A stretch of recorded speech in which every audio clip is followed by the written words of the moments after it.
Allez, merci Bruno. Bonjour à tous. Alors du coup, moi je vais vous présenter un topo sur les commotions cérébrales qui s'adresse plutôt aux internes, médecins généralistes, kinés, plus qu'aux médecins du sport vraiment qui connaissent probablement déjà. Du fait que j'ai fait ma thèse sur la commotion cérébrale en médecine générale et où j'ai fait un questionnaire pour les médecins généralistes pour évaluer un peu leurs connaissances. Et on a vu que leur connaissance n'était pas au top sur la commotion cérébrale. Donc c'est un topo qui reprend les points essentiels, je pense à savoir. Au dernier congrès de médecine du sport, il y a eu David Broge, qui est neurochirurgien à Toulouse, qui a parlé, qui a fait sa formation, qui fait dans plusieurs endroits de France, en DPI. Et c'est 4h30 de formation, plus 3h30 en ligne, donc on peut en parler pendant très longtemps. Et du coup, moi, je vais être assez bref et pour rappeler les points essentiels sur la commotion cérébrale. On va commencer d'abord par deux vidéos les deux, alors spoiler, les deux sont des commotions cérébrales. Alors, on regarde le rouge là, on regarde bien ses bras, sa tête.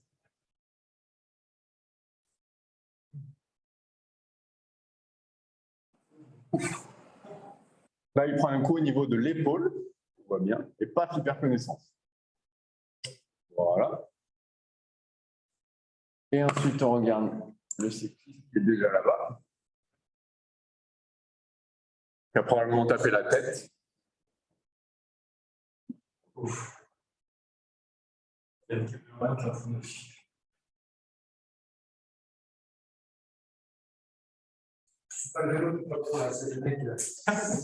Donc, clairement, là, il trouve de l'équilibre, il est hébété.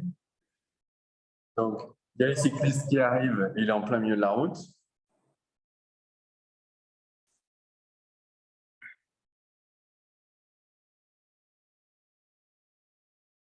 Voilà, il ne se rend même pas compte qu'il y en a d'autres qui arrivent encore. Même le commentateur dit qu'on doit l'arrêter. Et regardez où il va repartir, la direction qu'il prend. Regardez dans la direction qu'il prend. Voilà, il doit être dans la maison. Voilà. Voilà. Alors, la commotion cérébrale, du coup, c'est un traumatisme cérébral qui est dans la catégorie des traumatismes crâniens légers, qui se fait par impact direct ou indirect sur la boîte crânienne. Donc, on a vu que le cycliste il est tombé directement sur la tête et le footballeur, il s'est pris un choc au niveau de l'épaule. Et pourtant, il a perdu connaissance derrière. Ce choc, il entraîne une dysfonction cérébrale de courte durée en absence de lésions structurelles visibles sur l'imagerie actuellement. On n'a pas d'imagerie soit assez performante, soit il n'y a pas de lésions structurelles sur l'imagerie cérébrale. Le choc, il est suivi de symptômes neurologiques transitoires, avec un intervalle libre de quelques minutes à quelques heures, et je les développerai tout de suite après. Concernant l'incidence, chez l'enfant, le risque moyen d'une commotion cérébrale, c'est 0,23 pour 1000 athlètes exposés. C'est assez faible, mais dans le rugby, on voit que par exemple, c'est à 4,8, le hockey sur glace 1,2, le football américain 0,53 chez l'enfant. Aux États-Unis, chaque année, c'est 3,8 millions de traumatismes crâniens liés au sport, ils appellent ça comme ça, eux, les commotions cérébrales, qui sont signalés. Dans le top 14 et la Pro D2, on voit que les incidences, alors, elles augmentent, mais est-ce que c'est parce qu'on les détecte plus aussi? Peut-être. Elles étaient probablement déjà là avant qu'on voit cette augmentation d'incidence. Cependant, maintenant, dans le rugby, les gabarits sont de plus en plus lourds, etc. Donc, les chocs sont de plus en plus violents. Donc, il peut y avoir une vraie augmentation de l'incidence. Comment ça marche cette commotion? En fait, quand on a un choc, il y a une onde mécanique qui est transmise au cerveau et il y a un mécanisme, ce qu'on appelle de whiplash. Donc, le cerveau, il est mobile dans la boîte crânienne qui est rigide et il vient taper contre la paroi osseuse. Et ça entraîne une cascade neurométabolique qui crée ce qu'on appelle un orage métabolique. Donc, il y a une fuite de potassium, une entrée de sodium et de calcium, qui entraîne une crise énergétique de la mitochondrie, qui va consommer beaucoup d'ATP. Ça va également activer la glycolyse, qui produit de l'acide lactique, qui fragilise la barrière hémato-encéphalique et qui peut créer, plus ou moins, selon l'importance, un œdème cérébral. À cause de cette crise énergétique, on a une surconsommation nutritionnelle dans le cerveau, ce qui va entraîner une diminution des capacités de récupération derrière. C'est pour ça que souvent, après une commotion, les athlètes ils sont très fatigués. Et on a également une libération de glutamate dans la synapse qui entraîne un trouble de la transmission synaptique et donc des problèmes cognitifs. Donc ça, c'était un peu le dessin un petit peu de ce qui se passe. Et à long terme, ça va entraîner une perturbation de la chaîne protéique avec une accumulation de protéines tau, de protéines alpha et bêta-amyloïdes. Le diagnostic de la commotion cérébrale, il est clinique. C'est absolument clinique. Et il y a principalement 2 urgences à éliminer quand on est notamment au bord du terrain et qu'on voit une commotion cérébrale. C'est une atteinte cérébrale, par hémorragie cérébrale par exemple, et une atteinte du rachis cervical. Pour rappel, tout traumatisé crânien est un traumatisé du rachis cervical jusqu'à preuve du contraire. Ce qui est compliqué, c'est que les symptômes de la commotion, ils sont fugaces et surtout non spécifiques. Et on en distingue 2 types, les symptômes immédiats, tout de suite après le choc, et les symptômes post-commotionnels. Les symptômes immédiats, c'est un peu ceux qu'on a vus dans les vidéos. Ça peut être une perte de connaissance, suspectée ou confirmée, des troubles de l'équilibre, comme le cycliste, un joueur qui est hébété, sonné, clairement confus, désorienté, qui change de comportement, qui devient vraiment agressif, etc., qui convulse également, ou qui a une crise tonique posturale, par exemple les bras du joueur de foot, ça c'était une crise tonique posturale. C'est pas parce qu'il avait gagné alors et qu'il levait les bras. J'ai gagné le combat, non, c'est bien compris pas ça. Dans les minutes ou les heures qui suivent, après les symptômes que je vous ai montrés, il y a les symptômes post-commotionnels. Le plus fréquent, ce sont les céphalées. Ça, dans 80% des cas, les joueurs, ils ont des céphalées. Il peut y avoir après un tas d'autres symptômes qui vont des troubles de l'équilibre, de concentration, de sommeil, des nausées, le fait de se sentir dans le brouillard, etc. Il existe, alors on a répertorié 22 symptômes qu'on peut objectiver à l'aide du SCAT-5, qui est un questionnaire standardisé, on va dire, ou alors Child SCAT-5 pour les enfants de moins de 13 ans. En gros, c'est un questionnaire qui reprend des questions de mémoire, des questions d'orientation dans le temps, dans l'espace, qui reprend les symptômes. Il y a des tests aussi d'équilibre, etc. Alors, le problème, c'est que c'est un test qui est sensible, mais qui est très peu spécifique. Je vous ai mis également le HIA, le Head Injury Assessment, le 1, 2, 3. En fait, ça, c'est dans le rugby que ça a été développé. Le HIA 1, c'est ce qu'on fait immédiatement quand on suspecte une commotion. Quand le joueur de rugby, par exemple, il sort parce qu'on suspecte une commotion, le médecin lui fait le HIA 1 s'il suspecte une commotion.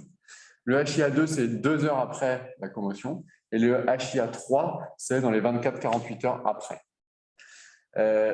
Il faut savoir que ce sont des examens complémentaires. Ça ne prévaut en rien au diagnostic clinique. Si je suis sûr qu'il a une commotion, je n'ai même pas besoin de lui faire les tests. En cas de commotion cérébrale, on ne fait pas d'imagerie cérébrale si on n'a pas de signe de gravité d'un traumatisme crânien. De toute façon, on ne verra rien. Ça ne changera rien à la prise en charge. Habituellement, c'est ce que font, quand on est en service aux urgences, par exemple, ils ont tous un scanner cérébral, alors que ce n'est pas forcément utile. Dans les services d'urgence aussi, parfois, et dans les équipes pro, ils dosent la protéine S100B. C'est une protéine marqueur de traumatisme crânien Alors, moi, je sais qu'à Saint-Étienne, aux urgences pédiatriques, ils le font pour savoir s'ils gardent l'enfant en observation, s'ils lui font un scanner. Voilà. Si la protéinase 100B est vraiment basse, eh ben, il n'y a même pas besoin de scanner, il reste en surveillance simple. Alors que si elle est haute, on lui fait un scanner et on le garde en surveillance. Concernant le traitement, donc ce traumatisme, la commotion cérébrale, c'est un traumatisme crânien léger et c'est spontané. Tous les symptômes ils sont spontanément résolutifs dans 80 à 90% des cas en 10 à 14 jours. Donc c'est assez, entre guillemets, simple, puisque le traitement il va être symptomatique. S'il y a des céphalées, je peux donner du paracétamol. S'il y a des troubles du sommeil, je peux donner éventuellement un hypnotique. C'est vraiment symptomatique. Ce qui fait la gravité de la commotion, c'est le temps de récupération. Si la première fois, je mets 10 jours à récupérer, je refais une deuxième commotion, et là, que je mets 1 mois à récupérer. Là, la deuxième, elle était plus grave que la première. Et plus on va répéter les commotions, plus il y aura un seuil commotionnel abaissé, un peu comme l'épilepsie en fait. Voilà. Plus on fait des commotions, plus le seuil est abaissé, plus pour des chocs faibles, on fera une commotion. Ce qui est très très important à connaître, et ça c'est le plus important, et c'est très peu connu notamment en médecine générale, c'est les protocoles de retour à l'école et au jeu. Le protocole, c'est dans tous les cas, il y a un repos cognitif et physique de 24 heures au moins. Donc, pas de sport, pas d'écran, pas de lecture. Vraiment, on se repose et on ne fait rien qui stimule en tout cas. Ensuite, par exemple, pour un enfant, il va reprendre l'école à la maison le lendemain ou le surlendemain s'il n'a plus de symptômes, puis aller à mi-temps à l'école, puis reprendre à plein temps. Ça peut prendre, disons, 1 semaine, sachant que chaque palier ne doit pas faire augmenter les symptômes. Par exemple, s'il se concentre pendant 1 heure et que derrière, il est fatigué, il a mal à la tête, eh ben, c'était trop 1 heure. Il faut diminuer un petit peu. Je développerai le protocole de retour au jeu juste après. Ce qu'on veut éviter, c'est le syndrome du second impact. C'est un syndrome qui est très rare, mais en gros, c'est la répétition d'une commotion juste après la seconde. Donc, soit quelques minutes après, soit dans les quelques jours qui suivent. Et dans 100% des cas, il y aura des séquelles neurologiques. Et dans 50% des cas, il y aura le décès. Donc ça, c'est dans les journaux qu'on voit les joueurs de rugby, notamment en France, qui ont eu une deuxième commotion et qui sont décédés sur le terrain. C'est le syndrome du second impact. Concernant le protocole de retour au jeu, donc il y a 6 paliers. Chaque palier doit prendre au minimum 24 heures chez les pros et peut prendre jusqu'à 10 jours chez les joueurs amateurs, au minimum. Chaque palier ne doit pas augmenter les symptômes, dans tous les cas, sinon on reste au palier précédent. Et il est très important donc, de commencer par un repos 24-48 heures. On est en arrêt de travail si on a un travail, on est en arrêt de travail. Puis on reprend par un exercice aérobie léger, marche, vélo, puis un peu plus spécifique à notre sport. Ensuite, on retourne à l'entraînement sans contact, puis avec contact, et enfin on retournera à la compétition. Dans le sport amateur, par exemple, il y a notamment dans le rugby, maintenant il y a le carton bleu. Un arbitre, donc c'est dans les structures amateurs en fait, l'arbitre qui suspecte une commotion peut mettre un carton bleu au joueur, qu'il fait immédiatement sortir du terrain. Et le joueur doit, donc sa licence est suspendue, il doit aller voir un médecin pour attester qu'il n'a plus de symptômes de commotion cérébrale. Il ne peut pas reprendre avant les 10 jours minimum. Les conséquences à long terme, si on a une répétition des commotions cérébrales, c'est le syndrome commotionnel persistant. Ça, on le voit notamment sur les reportages. C'est des anciens joueurs de rugby qui ont des céphalées, qui ont des troubles de concentration, des troubles du sommeil de façon chronique. Et ça, c'est dû à leur commotion répétée. Et la deuxième chose dont on a beaucoup parlé dans le rugby, c'est l'encéphalopathie chronique post-traumatique. En gros, c'est une taupathie qui se développe avec la répétition des commotions, comme la maladie d'Alzheimer, par exemple, par dépôt de protéines tau dans le cerveau. Et après, ça entraîne des troubles psychiatriques carrément. Il y a des dépressions, des psychoses, et puis les athlètes arrivent même jusqu'à se suicider tellement ils sont déprimés, psychotiques, etc. Et je vous ai trouvé là, le dernier exemple malheureux, c'est un ancien joueur de NFL de 32 ans qui a tué 7 personnes et qui s'est suicidé juste derrière. Et ils ont trouvé qu'il avait une encéphalopathie post-traumatique frontale très évoluée et que c'était la raison de ces symptômes.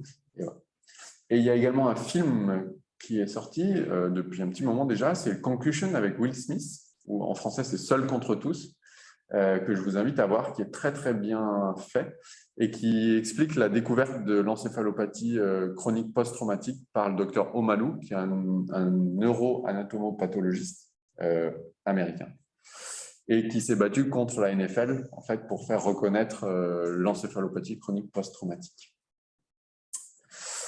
Voilà, merci de votre attention.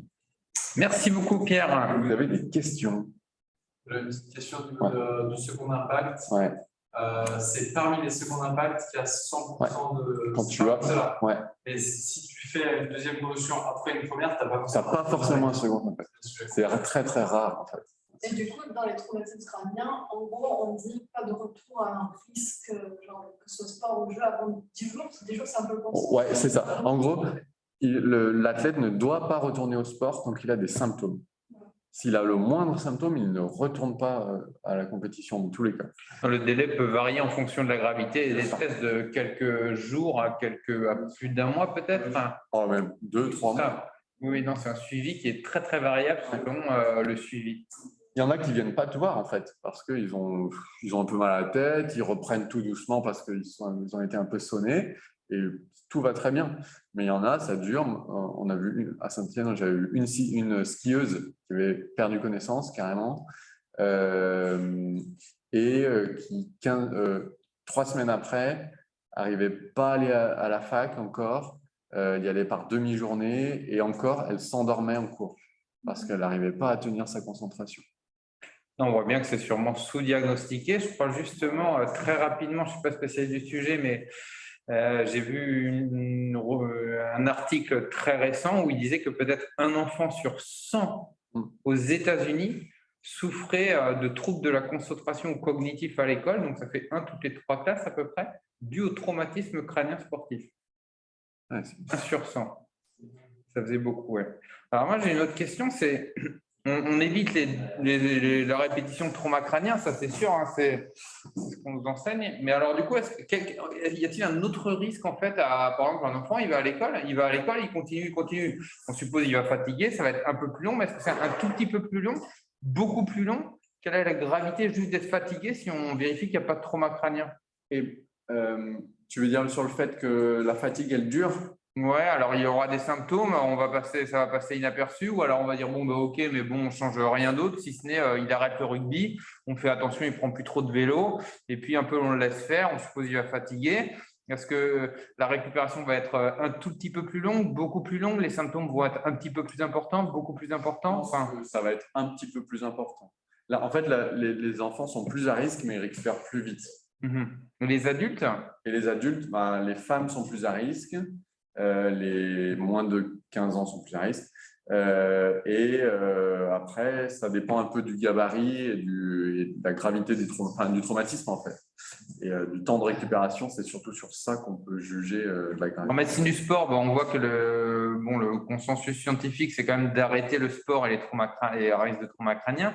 Mais au niveau professionnel, parce que des fois, on se pose la question, moi, on voit des enseignants, etc., on essaie de jouer en touche.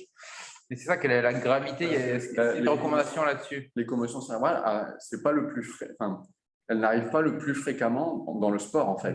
C'est dans les accidentés de la voie publique, les commotions les plus fréquentes, en fait. On dit bagarre et accident de la voie publique. Accident de voiture, de vélo, etc. Ça, c'est là où c'est le plus fréquent, en fait. Donc, on en parle beaucoup dans le sport parce que c'est un peu spectaculaire et on en parle beaucoup. Mais dans les accidents de voiture, c'est très, très fréquent. très, très fréquent et c'est probablement sous-diagnostiqué, justement. Du coup, on leur interdirait de prendre la voiture, en fait, parce qu'on ne oui, voit pas beaucoup, quoi, il faut le faire. Et c'est pour ça qu'il faut leur interdire de prendre la voiture, il faut leur faire un arrêt de travail pendant au moins un jour, voire 2, et puis qu'ils puissent retourner au travail progressivement, quoi. Et il faut les suivre, alors en cabinet de médecine générale, pardon, alors on les suit avec quel score, rappelle-nous peut-être? Le SCAT-5. On le fait chez un non-sportif. Alors, ça peut être utile. Par exemple, un prof de maths qui serait tombé en vélo le week-end. Ouais, ça peut être utile. En fait, ce qui est bien, c'est que dans les structures professionnelles, ils le font en pré-saison. Tout va bien. Ouais. Donc, ils ont des tests de référence parce que, par exemple, il y a des tests de mémoire, il y a des tests par exemple, il faut compter à l'envers. Il y a des chiffres. Donc, moi, je te dis 36, 25, 43, 18, et toi, tu me les dis dans l'ordre inverse. Et puis après, là, il y en avait 4, après, j'en prends 5, après 6, etc. Donc, si au départ, tu arrivais à 3 et que maintenant, tu arrives toujours à 3, alors que moi, j'arrive à faire 6, eh ben, toi, tu n'as pas varié, en fait. Donc, tu n'es pas forcément commotion. Enfin, ce n'est pas un signe en plus de commotion. Tout dépend du niveau de base, en fait. D'accord, mais je me mets à la place d'un généraliste, c'est ça, je reviens sur mon prof de maths qui est tombé à vélo, qui ne se sent pas très bien, qui a mal à la tête, qui a des nausées, qui se sent fatigué, voilà, il perd la boule. En fait, on lui fait un arrêt de travail, on le revoit la semaine d'après, ouais. On lui fait un SCAT-5 quand même, on regarde, on n'envoie pas spécialement chez le neuro, on ne fait pas d'imagerie. De toute façon, on n'a pas de neuropsy à disposition parce qu'on n'a pas le réseau. Et on le suit avec du bon sens, on y arrive un peu comme ça. Et on téléphone à sa famille pour éviter qu'il sorte en boîte, quoi. Ouais, c'est ça. Alors, le SCAT-5, il est sensible dans les premiers jours après la commotion. Et dans les jours après, quand tu le suis, ce qui est le plus pertinent, c'est les symptômes. Il y a une liste de 22 symptômes, en fait, et il coche ceux qu'il a. Il peut les grader de 0 à 6. Ça, c'est hyper intéressant pour voir comment ça évolue, en fait. Le reste du questionnaire, il est moins spécifique, enfin, moins intéressant, en fait, pour le suivi. D'accord. Et du coup, les généralistes sont peu formés. Y a-t-il un intérêt à l'envoyer chez un neurologue? Si les symptômes persistent. En gros, c'est comme une entorse de cheville. Le généraliste peut le suivre. Le gars, il a un peu mal, il fait sa rééduque, tout va bien. Il va pas bien, il est instable, il a mal, il revoit le médecin ou le chirurgien. Voilà, c'est un peu pareil. Là, si tout va bien, on laisse faire. Il donne un délai de 3 semaines, de 3 mois. 2-3 mois. 2-3 mois, ouais. D'accord. Ah oui.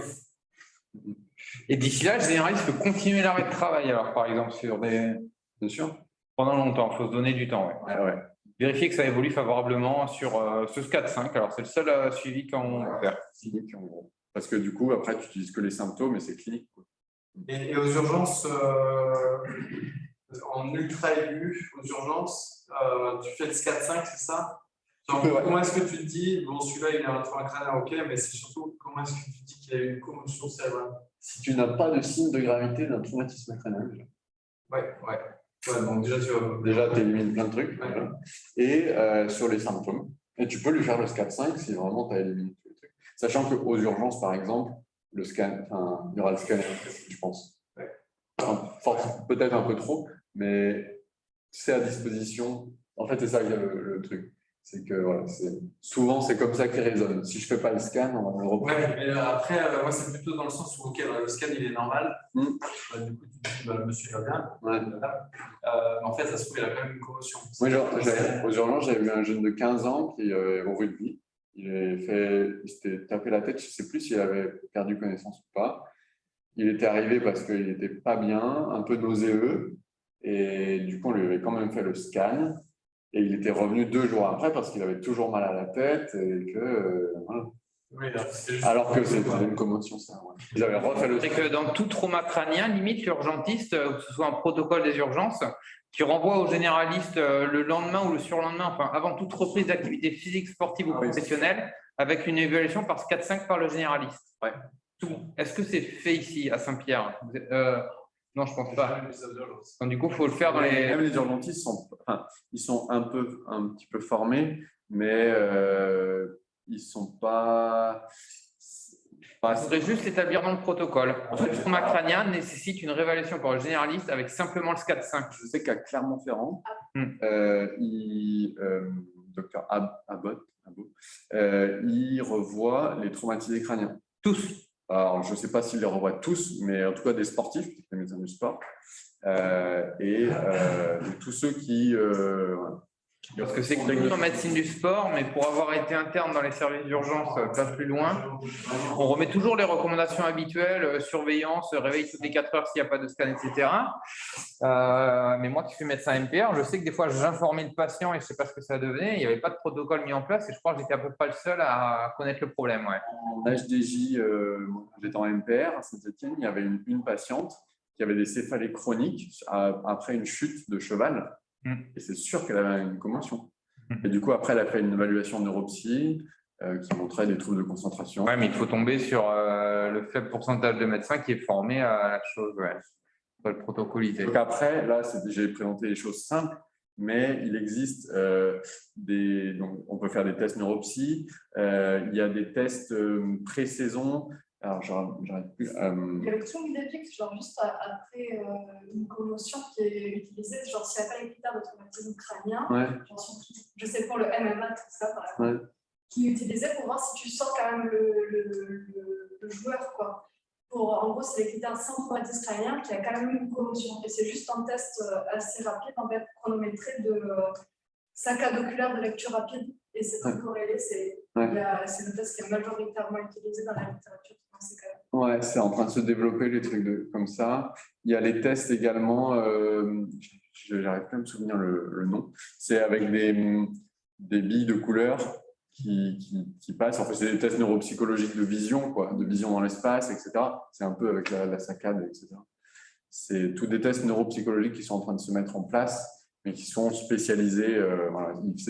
L'urgentiste qui est ici, là, à Saint-Pierre, elle était à l'INSEP, elle me disait qu'il faisait ça en évaluation pré-saison de tous ceux qui sont à risque de commotion. Alors, faut-il autoriser le rugby? Oui. Oh mon Dieu. Malgré tout, on va avoir la question pour les juste qui a habitué jusqu'à ça, qui fait en situation en première classe. C'est ça. Alors, c'est aussi ça le problème en médecine générale, c'est que ça prend au moins 10 minutes. Quelqu'un qui le maîtrise. Oui, bien sûr. Au moins. C'est entre 10 et 15 minutes. Moi, personnellement, je n'ai jamais eu de consultation pour une commotion. Après, le problème, c'est qu'ils ne viennent pas en disant « j'ai une commotion ». J'ai mal à la tête. Ils ne disent pas bah, « je me suis tapé la tête après le match, j'avais mal et tout ». Ça peut être une semaine après, j'ai encore mal à la tête, machin. Alors, par contre, je rigolais avec ma question, mais il faut mettre un casque en rugby, du coup, il y a des recommandations là-dessus, il y a des choses. Ça sert à rien. Ça sert à rien. Ça sert à rien. Le plus qui pourrait éventuellement servir, c'est le dentier. Pour les commotions cérébrales. Ouais. Mais le casque, ça ne sert absolument à rien. Et les règles de jeu du rugby, il y a des choses qui ont été… Il y a, notamment chez les enfants, maintenant, ils n'ont plus le droit de plaquer avant je ne sais plus quel âge. Et au football américain, ils ont interdit le tête contre tête. Parce qu'en gros, au football américain, le principal du jeu, c'était de venir taper tête contre tête. Ah oui. Et donc là, américain. Voilà. Et comme ils pensaient qu'ils avaient leur casque, et ben, ça les protégeait. Et le foot, il paraît qu'il y en a de manière aussi fréquente et que c'est sous-diagnostiqué. Ouais, alors, il y a deux choses. Par exemple, je ne sais pas si vous avez vu l'Euro, il y a Pavard, là, par exemple, qui a eu une commotion cérébrale. Il est tombé, paf, le médecin lui a un peu d'eau sur la nuque et il est reparti. Il a joué. Déjà, alors qu'il avait perdu connaissance. Et l'eau sur nanique, ça marche du coup pour les commotions cérébrales ou pas? Okay. Et c'est surtout dans le foot, c'est les têtes qui sont incriminées et qui seraient en fait elles entraîneraient des micro-commotions en gros. Et à force d'en faire, parce qu'ils en font beaucoup, il y aurait éventuellement des commotions. Ça montrait une gravité si genre tu as ce type de traumatisme qui commence tôt dans la vie par rapport à plus tard, par exemple ceux qui commencent très jeune. Je ne sais pas ça. Après, logiquement, je suppose que plus tu commences jeune, pire c'est. Ça peut être. Mais je sais pas. Le sport rend intelligent, mais les traumas crâniens rendent con, quoi. Choisir son sport. Y a-t-il un meilleur? Le tout, c'est rugby ou pas rugby. Les gens font ce qu'ils veulent, mais c'est surtout qu'ils soient prévenus qu'il y a ce risque-là d'être commotionné et qu'il faut qu'ils fassent attention. Et en fait, en soi, une commotion cérébrale, c'est pas grave. C'est comme quand on se fait une entorse, c'est pas grave. Mais ça peut le devenir si on s'en fait encore et encore et encore. Et si on la soigne mal, c'est bon. Mais l'épidémiologie nous alerte quand même parce que c'est pas rare. Non, c'est pas rare. Et bien plus. Après, juste pour dédramatiser un petit peu sur le rugby, j'ai souvenir d'un cours de Broge, du coup, qui est spécialiste sur la question, qui nous disait que, ouais, on en entend beaucoup parler au rugby parce que, justement, les règles ont évolué et du coup, on sort très facilement les joueurs, on les suit, etc. Mais il disait que c'était pas le sport le plus pourvoyeur de commotion et que voilà. Donc, oui, c'est pas en soi. En plus, c'est un traumatisme crânien léger. Hein, c'est pas quelque chose de. En soi, si c'est bien pris en charge et que derrière on s'en refait pas, on s'en remet très bien. Hein. Non, on est tout à fait d'accord que le rugby est sûrement un des sports qui le prend mieux en charge, qui le dépiste, mais qui voit quand même une haute fréquence et du coup qui n'est pas le plus fréquent. Et du coup, dans les autres sports, c'est aussi extrêmement fréquent. Tiens, mais toi qui aimes le ski et le rugby, quid du ski là, il faut mettre un casque peut-être. On a une. C'est indispensable le casque et c'est hyper fréquent les traumatismes crâniens et pour le coup, ils ne sont pas du tout pris en charge de la même manière qu'au rugby. Ah ouais, bah il n'y a personne sur la piste. Donc, mais il faut demander à Alix Fillon, qui était notre chère interne, qui est maintenant le médecin fédéral de ski, si elle nous entend ou elle regarde la vidéo, de mettre en place ce type de choses. Et dans l'équitation aussi, je sais que c'est très peu mis en place. Ah oui, dans le sport automobile, c'est le premier pourvoyeur de trauma crânien, bien au-dessus de l'équitation, bien au-dessus de tous les autres sports, je crois. Et rassure-nous, entre elles, pas de souci. Je sais pas, ça dépend si tu tombes, hein, mais logiquement, c'est pas censé tomber. J'en vois très rarement, mais ça peut arriver quand même. De tomber. En VTT, ça doit être beaucoup plus important. En VTT de compète. Les kinés, au Jeux des Îles, il y a 2 ans, on est parti avec pas mal de kinés qui sont au bord du terrain toute l'année dans les clubs de l'île et qui vont assez régulièrement et ils sont assez désemparés sur comment s'assurer qu'ils sont suivis, est-ce qu'il y a un réseau, est-ce qu'il y a... Non, en fait, c'est le problème des réseaux aussi. Hein. C'est un truc qu'on avait soulevé sans l'avoir bien jusqu'à présent, c'est d'essayer de s'organiser en méthode professionnelle, sensibiliser à la question localement, de savoir qu'un footballeur qui a une commotion un week-end,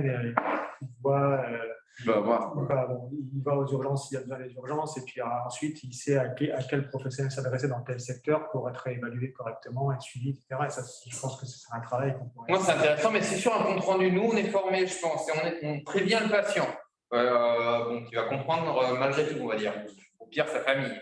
Et on écrit suivi par le médecin avec SCAT-5 hebdomadaire.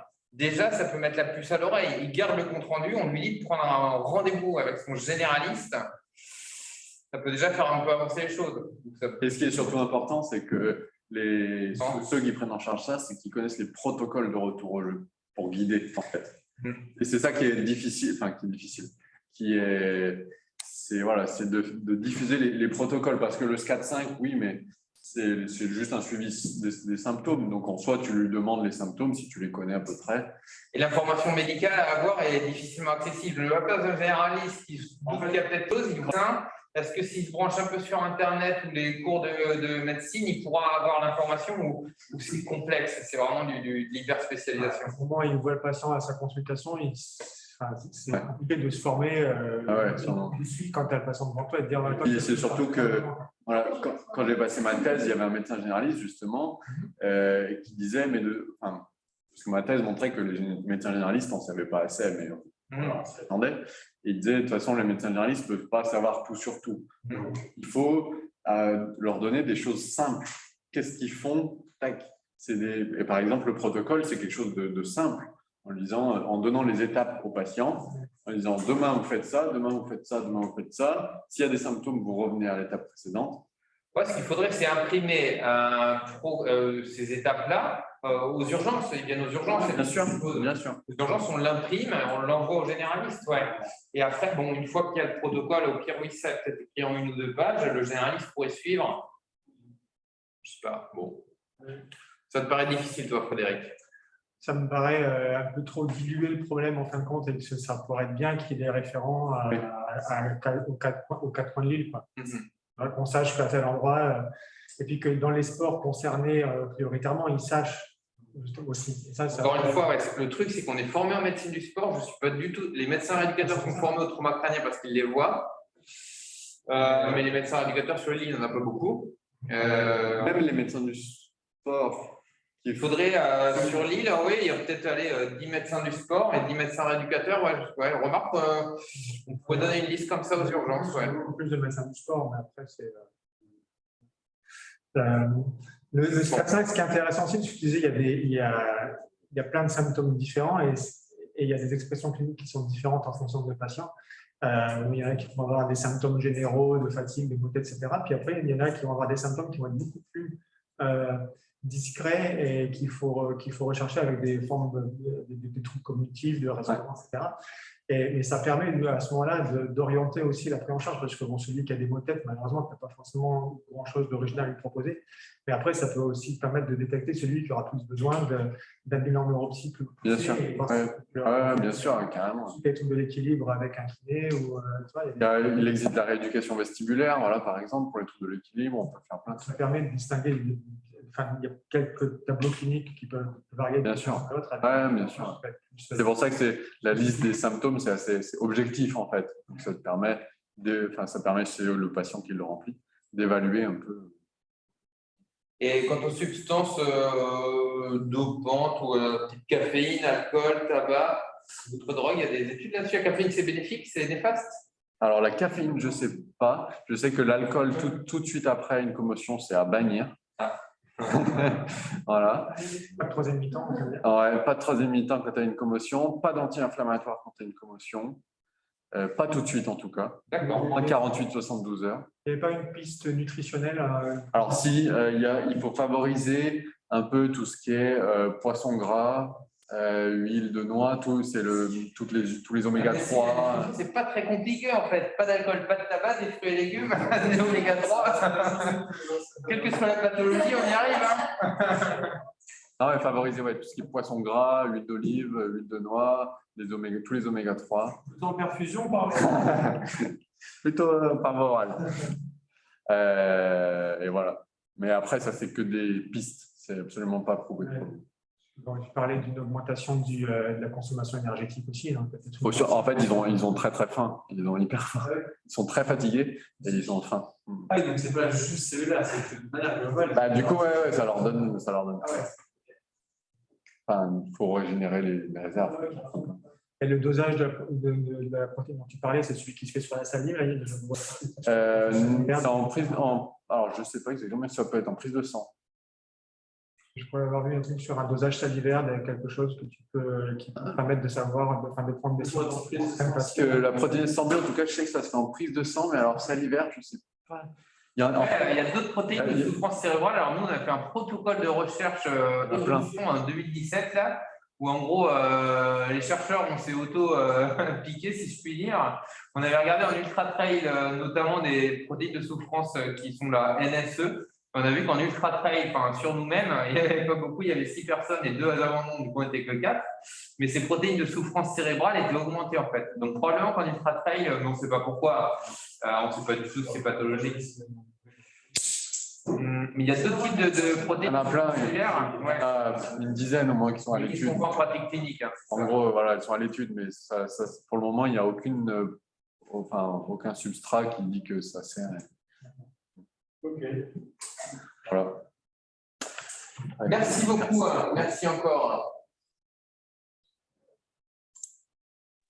Merci.